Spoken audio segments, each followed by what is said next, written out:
일산에서 열심히 걸으면서 정치하는 김연아입니다. 네. 주말에 어떻게 보내셨어요? 네, 저는 요즘 하루에 10km씩 걷는 거를 하고 있는데요.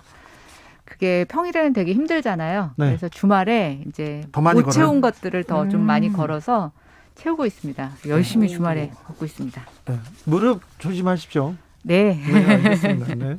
최민희 의원은 저는 어머니가 입원하셔서 주말에 이제 밤에 이제 간병인들께서 주말에 하루 쉬시거든요. 네. 엄마 간병하면서 지냈습니다.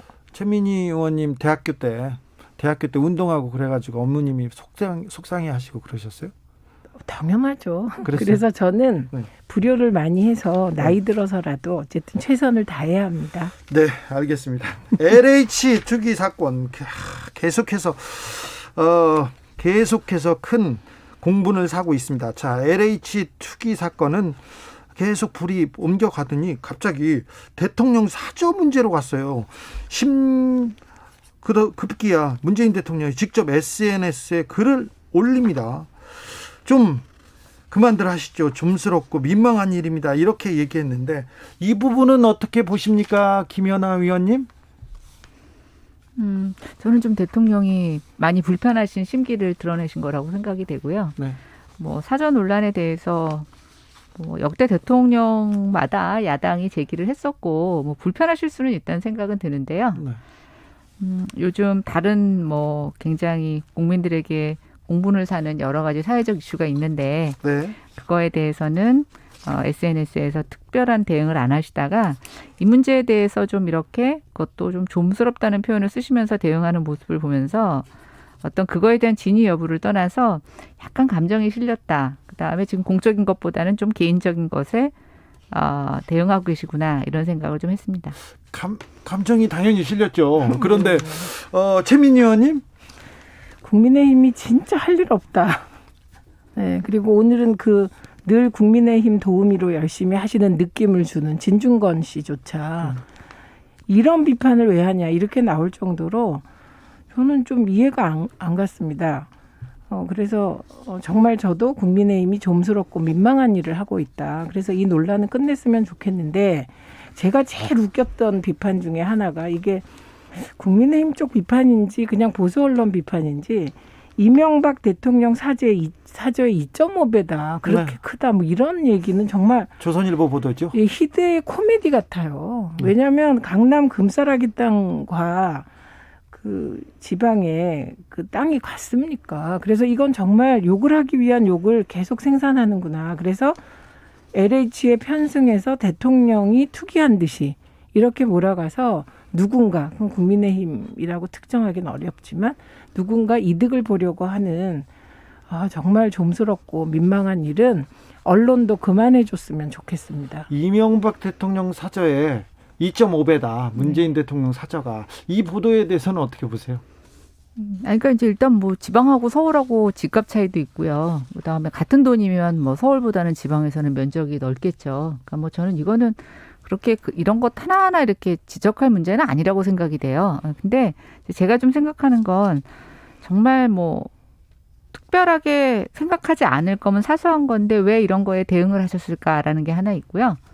저는 두 번째 이걸 보면서 이제 이건 모르겠습니다. 우리 당 비판하면서 그 내용이 들어간지 안 들어간지 모르겠지만 저는 이걸 보면서 우리나라의 농지제도에 좀 문제가 많다 이런 생각이 들었어요.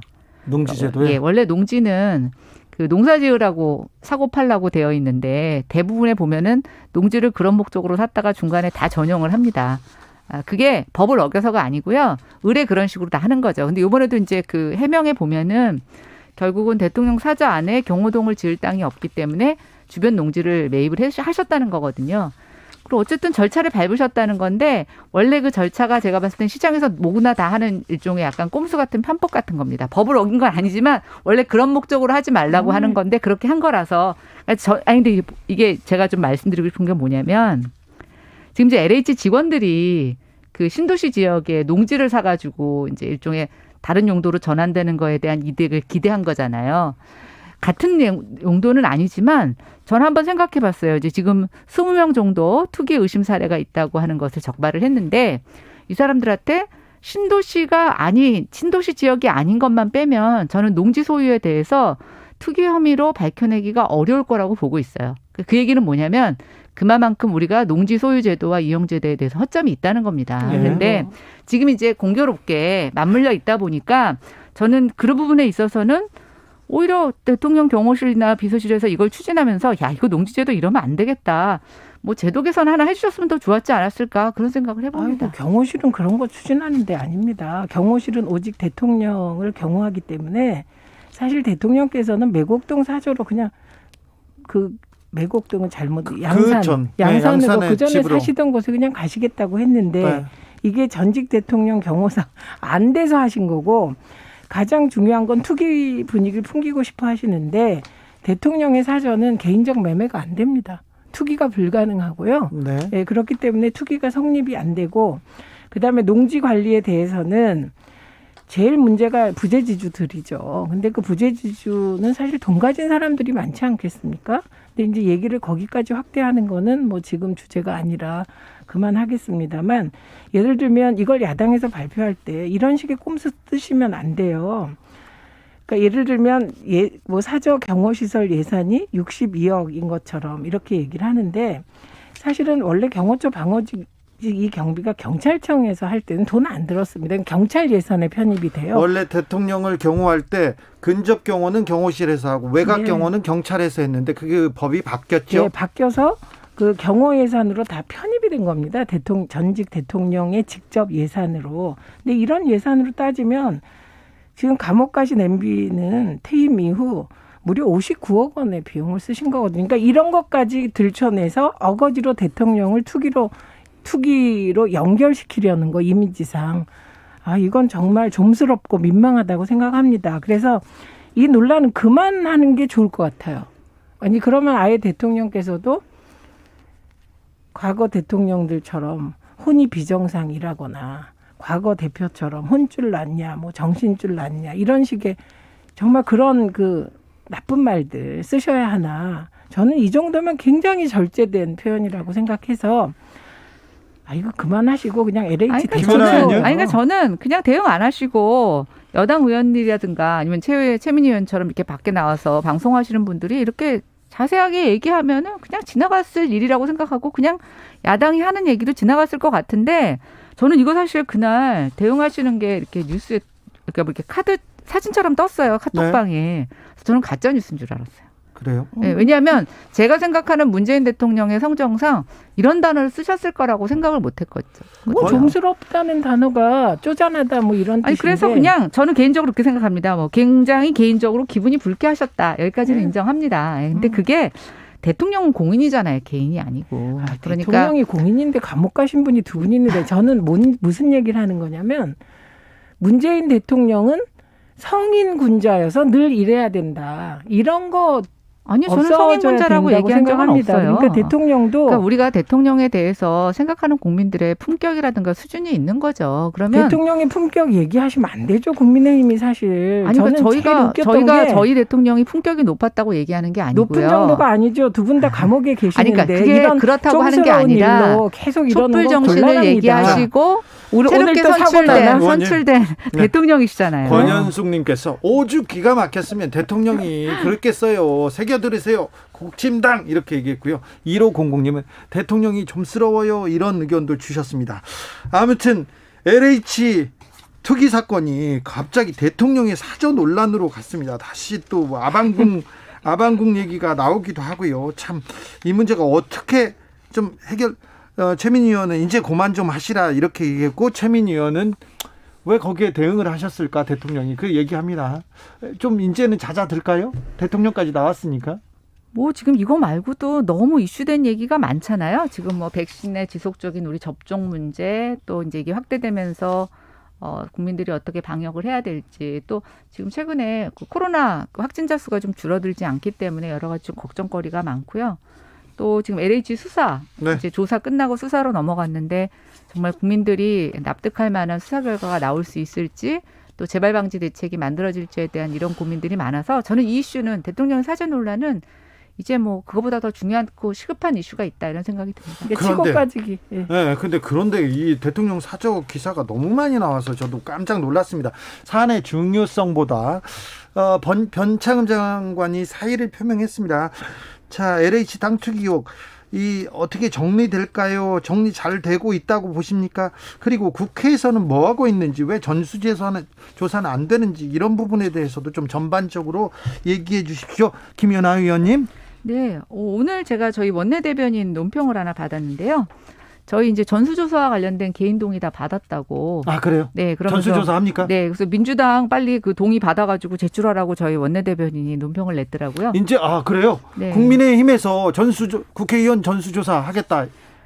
예, 뭐 네. 저희도 전혀 반대하는 거 없고 네. 하자고 제안해서 응할 겁니다. 근데 예. 이제 저는 그런 생각이 들어요. 이게 국회의원들 제가 지난번에도 한번 여기 와서 얘기했나? 다른 방송에서도 얘기했는데 그 신도시 지정을 둘러싸고 해당 인근 지역구 국회의원들에게 여러 가지 로비하고 압력이 들어옵니다. 네. 뭐 땅을 빼달라고도 들어오고 또 땅을 포함시켜달라고도 들어오거든요.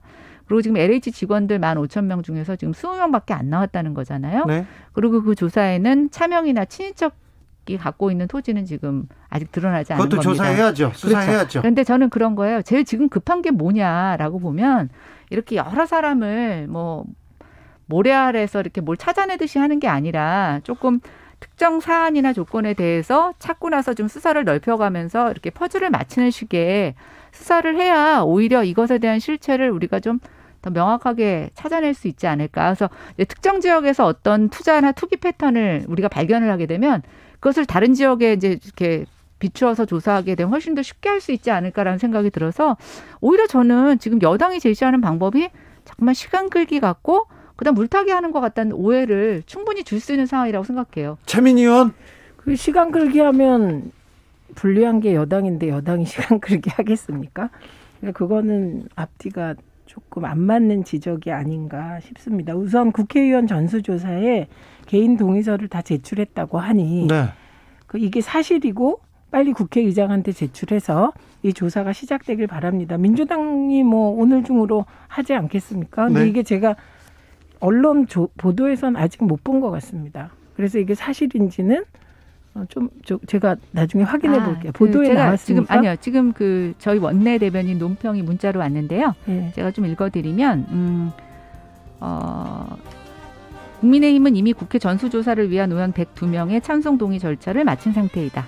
이렇게 나와 있습니다. 그렇습니까? 네, 그 동의서를 받았다는 뜻이면 참 잘하셨고요. 네. 그리고 민주당도 이제 민주당이 이걸 보지 않겠습니까? 아직 언론에 발표 안 된 따끈따끈한 거 최고위원님이 받으신 거니까 네. 민주당도 빨리 개인 동의서 받았다면 동시에 제출하면 될 것 같습니다. 그렇겠습니다. 그다음에 정치적 원의 시점 잠시 후 6시에 이어갈까요? 네. 그 다음에는 최민희 의원부터 시작하겠습니다. 예.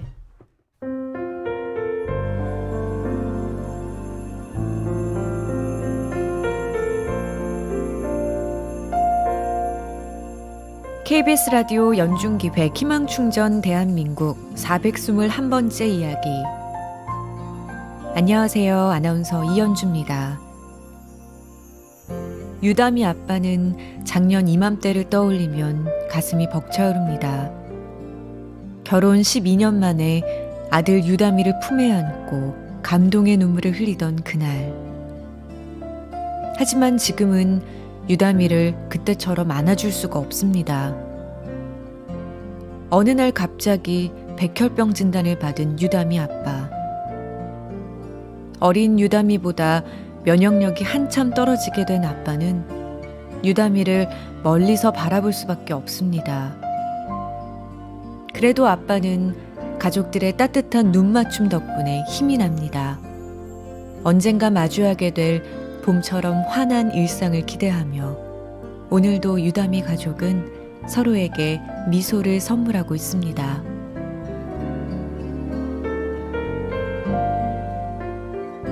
코로나19 여파로 사례자와 취재팀의 안전을 위해 사연으로 대신 전달합니다. 여러분의 따뜻한 손길이 희망의 빛이 됩니다. ARS 060-700-1580 060-700-1580 한 통화 3,000원으로 희망을 선물해 주세요. KBS 라디오 연중기획 희망충전 대한민국은 초록우산 어린이재단, 인탑스 주식회사 그리고 청취자 여러분과 함께합니다. ARS 060-700-1580 한 통화 3,000원입니다.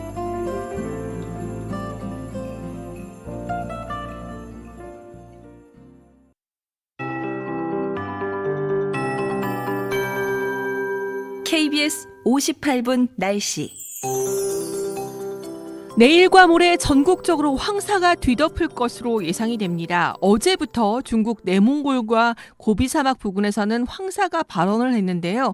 게다가 지금도 중국 북동쪽에서는 황사가 발원하고 있는 상황입니다. 이 황사가 내일 우리나라에 날아들 것으로 예상되고 특히 서쪽 지역을 중심으로 짙은 황사가 관측될 것으로 예상되기 때문에 건강관리에도 각별한 신경을 쓰시는 것이 좋겠습니다. 비가 내리긴 하지만 이 황사를 재우는 데는 역부족일 것으로 보이고요.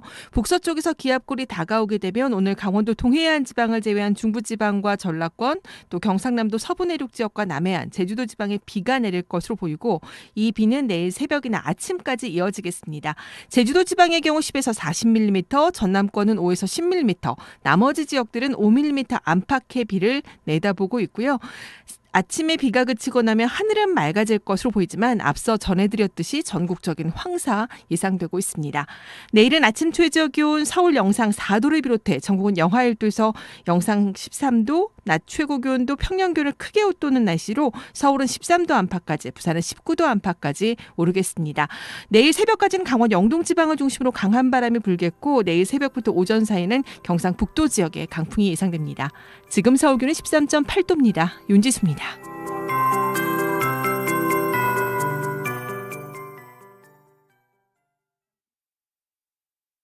정성을 다하는 국민의 방송 KBS가 6시를 알려드립니다. AM 711kHz, FM 97.3MHz, KBS 1라디오입니다. HLKA.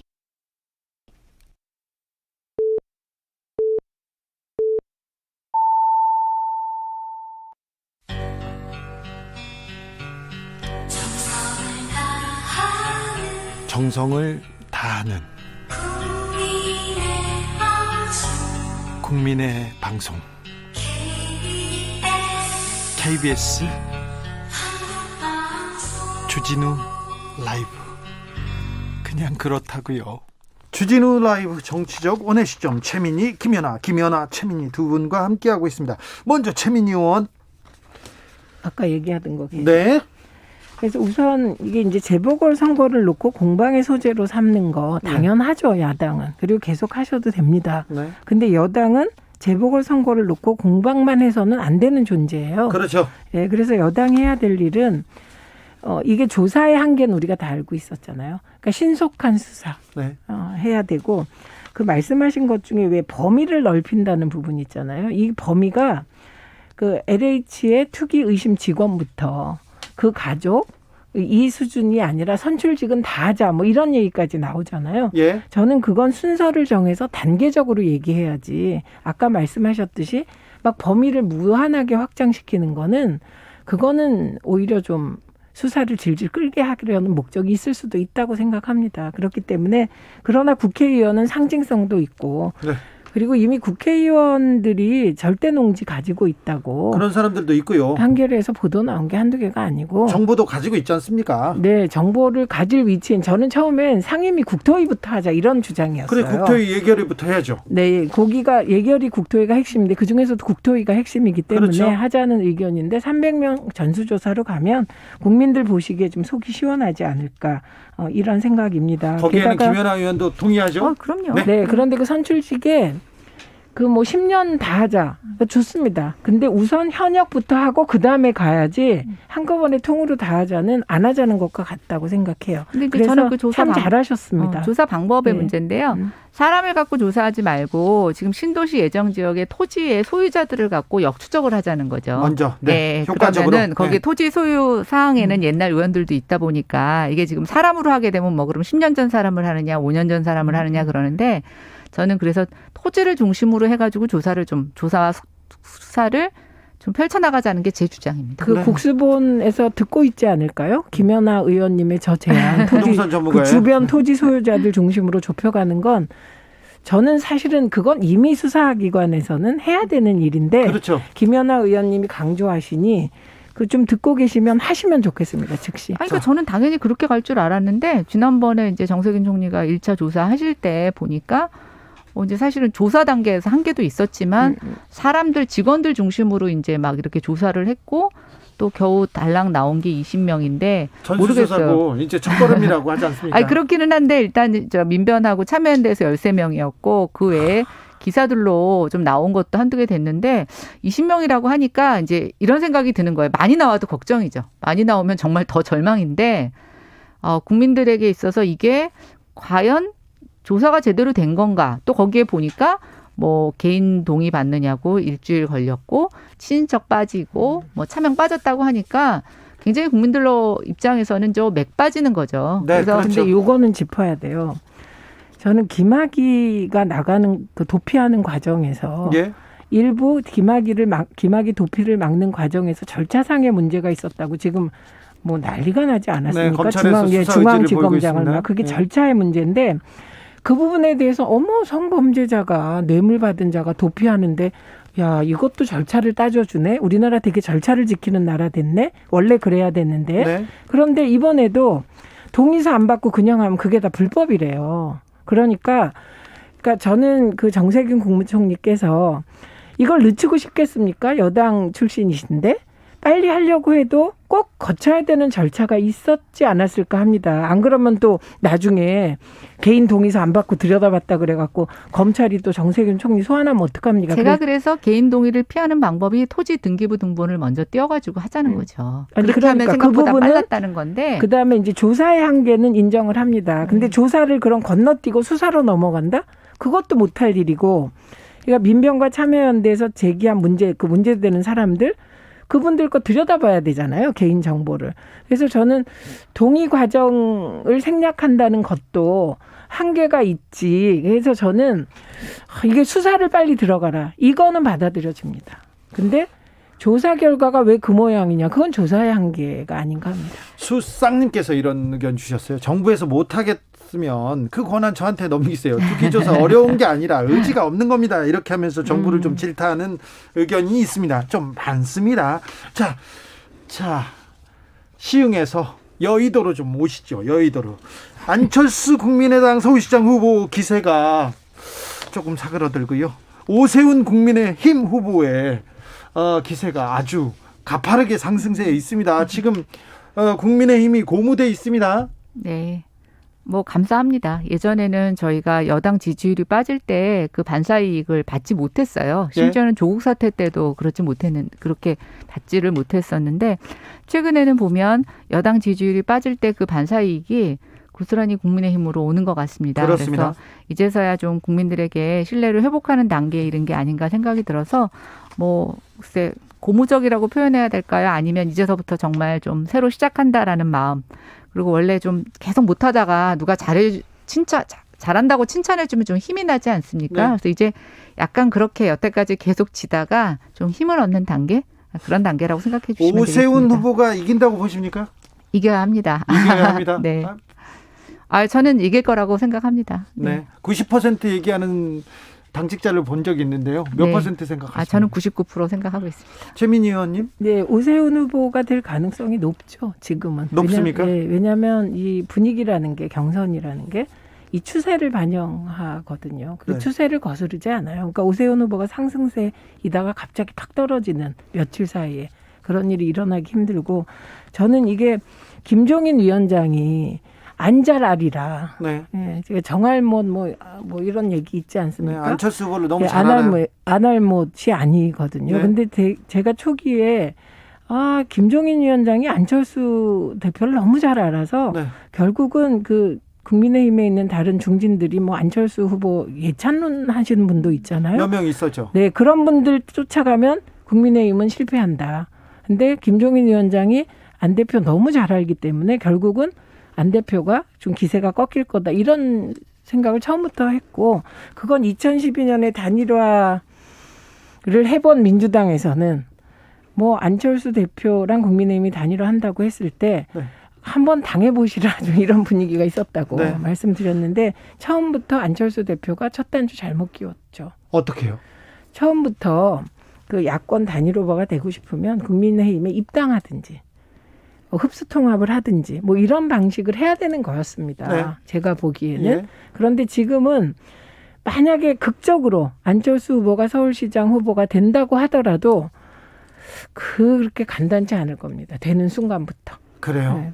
후보 등록일이 19일입니다. 19일까지 단일화 결론은 날까요, 김연아 의원님? 일단 뭐 당 협상팀끼리도 이 부분에 대해서는 협상을 했고요. 네. 오늘 오세훈 후보가 계속 뭐 저희 당에 와서 공식적인 자리에서 이 멘트를 잊지 않으시더라고요. 뭐라고요? 그 약속은 지켜질 거다. 네. 예, 그래서 뭐 저는 19일에 분명히 단일화 결론이 날 것으로 생각합니다. 최민희 의원님 변수는 김종인 없습니까? 위원장님은 19일이든 20일이 돼도 단일화는 하겠다 뭐 이런 말씀을 하셨더라고요. 네. 그 19일, 20일이 중요할까? 이런 생각이 드네요. 지금은 중요할까? 단일화는 되고 네. 지금으로선 초기의 기세를 보면 네. 안철수 후보가 굉장히 높았는데 네. 지금 최근 나온 거 보면 뭐 지지율이 거의 반토막 가까이 네. 그런 것도 지금 3자 대결에서 3위로 1위나 2위는 굳건했었는데 3위로 지금 밀리고 있습니다. 오히려 또 오세훈 후보가 1위로 치고 나와요. 그러니까 그 추세가 되게 마지막에 반영될 가능성은 높다. 근데 이게 뭐 1%, 100%라고 말 못하시잖아요. 우리 최고님께서. 네. 그런 상황이죠. 4392님께서 안철수 후보도 대책이 있겠지요 얘기하는데 대책은 뭘까요? 변수는 없을까요? 글쎄요, 제가 안철수 대표의 마음을 들어가 보지 않고 저는 잘 모릅니다. 근데 안철수. 김종인 네. 비대위원장이 아이고 토론도 제대로 할 수 없는 사람이 무슨 서울시장 후보가 되냐 이렇게 얘기하는데 네. 그거 너무한 거 아닌가요?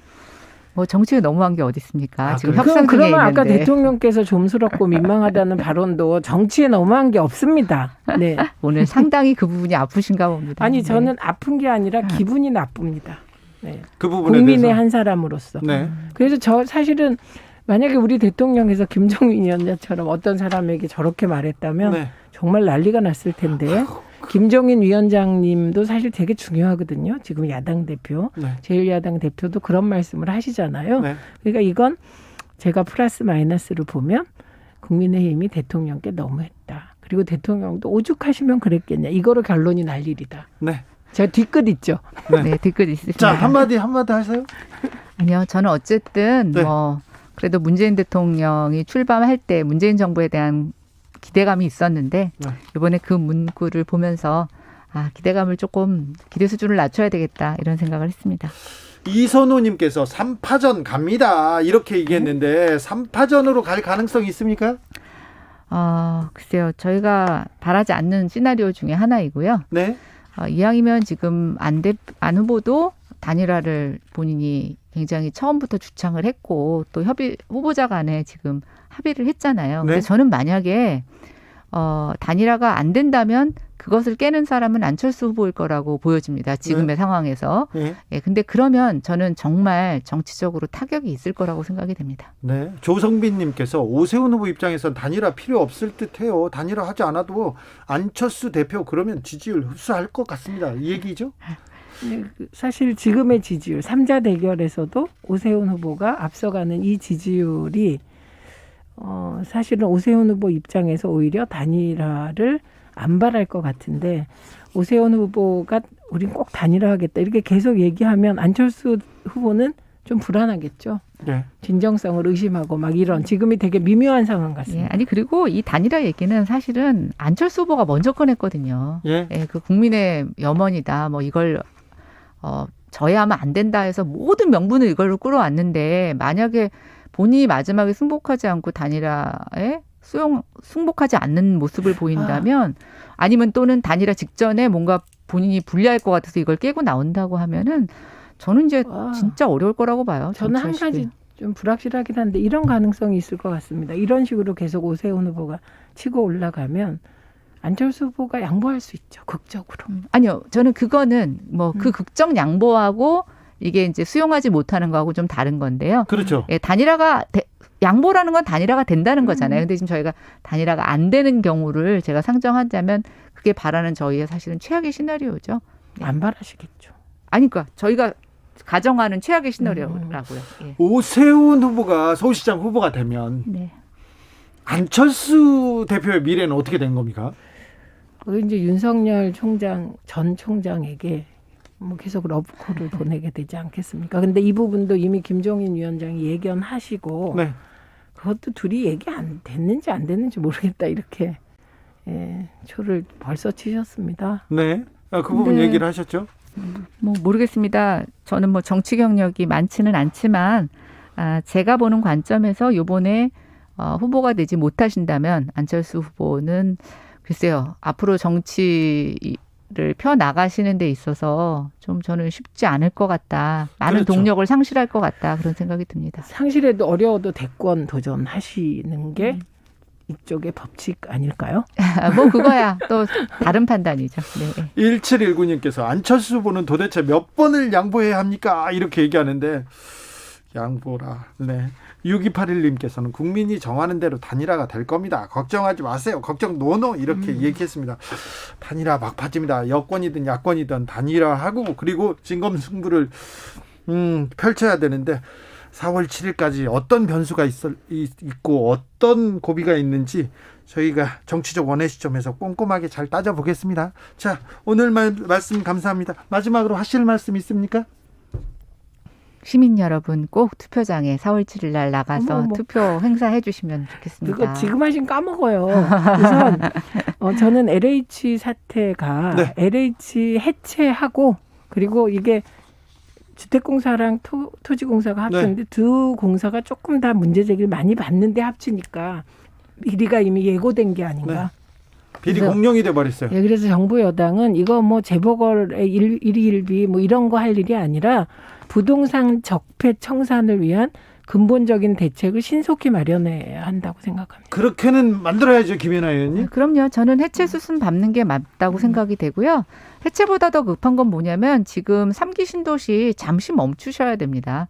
LH를 해체 수순으로 개혁한다고 하면서 3기 신도시를 차질 없이 추진한다고 한다는 것은 저는 국민한테 거짓말을 하는 거라고 생각해요. 그래서 하지 말라는 게 아니라 그걸 제대로 된 주체가 할 수 있도록 저는 이제 플레이어를 바꿔야 된다라고 하면 잠시 멈춤이 맞다고 생각합니다. 근데 잠시 멈추면 또 다른 국민적 요구를 외면하게 되는 거죠. 네. 그러니까 지금 야당은 무슨 얘기를 해도 자유로운데 여당은 투기 적폐도 해소해야 되고 네. 그리고 집값 안정을 위한 공급 물량도 계속 차질 없이 진행해야 되니까 네. 이 부분에 대해서는 누구보다 정세균 총리 정말 머리 하얗게 시실 것 같습니다. 네. 맡겨볼까요? 허동님께서 이거 서울만 방송되는 거 아닌데 지방 사람 서럽네 얘기합니다. 부산 선거도 저희가 계속 얘기하고요. 전국적인 소식 계속 전하겠습니다. 이 부동산 문제는 전국적인 얘기입니다.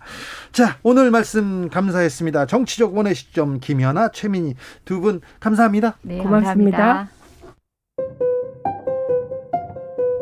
정치 피로, 사건 사고로 인한 피로, 고달픈 일상에서 오는